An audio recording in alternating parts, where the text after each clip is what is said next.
how much goes back to the state?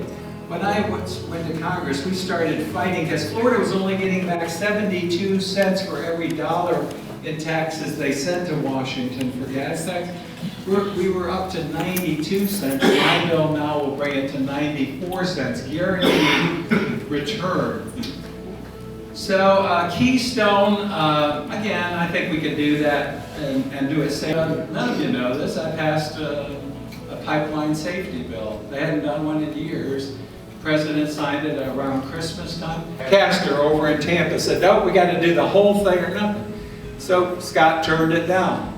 So I can't, you know, again, I can't make, I don't want to make people do something that's not in the best interest of the public. Right. Yeah, I'd like to see a system, but I'm not going to do one that's a money loser. You got to do something that makes sense. Incidentally, this commuter rail line here is one of the best lines in the nation because it goes through the heart of every community. Now, it doesn't serve you over here, but you got a little access here if you needed to get to it. And I've tried to help. Actually, that's a Lynx access bus. Sometimes public transportation, and I know there's some people on my side of the aisle that don't support any public transportation. And I think that's wrong. That's wrong. You know, and I think it's wrong. You know, when I told you I was raised in Miami and had I worked hard. I parked cars, loaded boxcars on 36th Street. And I had a job when I went to community college in addition to parking cars and doing it. And all of you have done hard work, so this is nothing. But I went to work at 11 o'clock at the Miami Herald, worked in their mailroom until 6 o'clock in the morning. And you know how I got there? By public bus.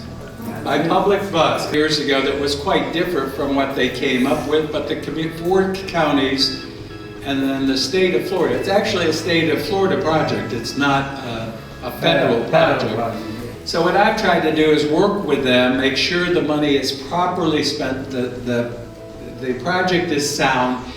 And then the other thing too is you have to have access to the system. You can't build it and hope they come. We need the bus connections, we need the transit connections, we've got to work with all of them, and then making certain that the private sector is picking up the tab for development along the way. So that's what I'm trying to do on that project, and projects like this, that around the country.